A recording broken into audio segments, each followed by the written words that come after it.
Partendo da una spugna, anche quella della cucina, con un semplicissimo trucco si possono moltiplicare le piante praticamente all'infinito. Io in questo video vi mostrerò come moltiplicare la pianta di Sansevieria con un trucco semplice, veloce, ma soprattutto efficace. Quindi io vi consiglio di seguirlo e provare a rifare ciò che vi mostrerò, perché vi assicuro che se lo farete, quando otterrete i risultati, sarete davvero contenti di averlo fatto.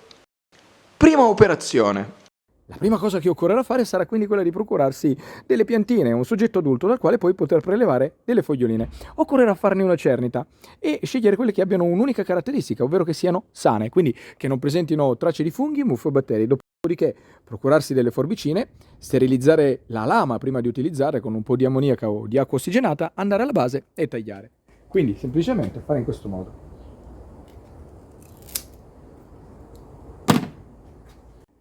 E questo è ciò che dovresti ottenere, una fogliolina assolutamente perfetta, formata e sana. Non resterà altro che tagliare tante foglioline quante piantine vorrete ottenere. Considerate che per ogni pezzettino normalmente nasce poi un germoglio e quindi una piantina nuova.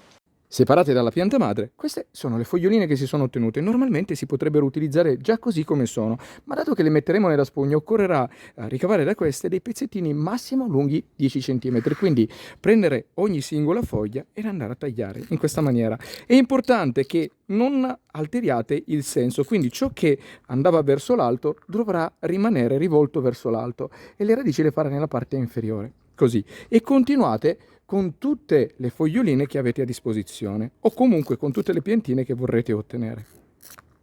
Ecco qua. Eseguiti i tagli, questo è ciò che si è ottenuto. Adesso tra tutti i pezzettini che si sono ottenuti io ho scelto i più grandi e quelli che mi sembravano più forti e più sani. Quindi per l'esperimento procederemo con questi due pezzettini che mi sembrano davvero perfetti per poter ottenere poi le piantine nuove. Considerate che si possono in realtà usare tutti i pezzettini che abbiamo utilizzato, però, ripeto, dato che nell'esperimento utilizzeremo soltanto due pezzettini, questi sono i migliori.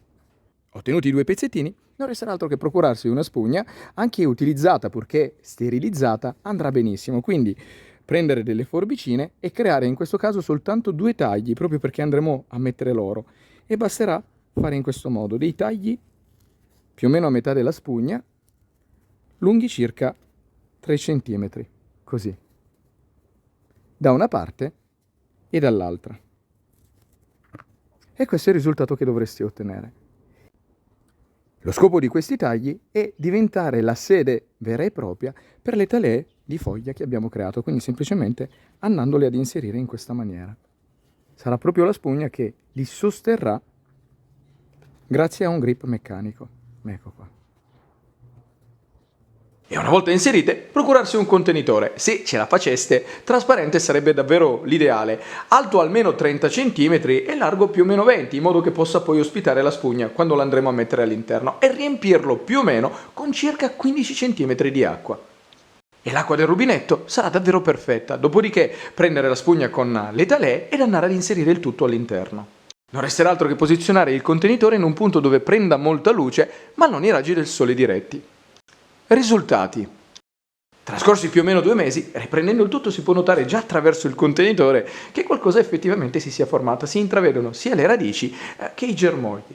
Quindi non resterà altro davvero che tirare fuori la spugna dal contenitore e verificare se effettivamente si possa passare allo step successivo. E infatti, semplicemente tirandola fuori si può notare che effettivamente ci sono tantissime radici e i germogli sono già sviluppati, quindi si può affermare senza ombra di dubbio che questa sia una tecnica davvero validissima al fine di poter moltiplicare queste piante. Arrivati a questo punto non resterà altro che tirar via le talee dalla spugna e passare realmente allo step successivo, quindi mettere il tutto all'interno di un vasetto con del terreno. E il singolo germoglio poi tramite fittone, sempre alla base, all'interno del pane radicale, poi svilupperà tutti gli altri germogli che riempiranno il vaso e daranno l'effetto bellissimo delle piante che noi normalmente andiamo a comprare al supermercato.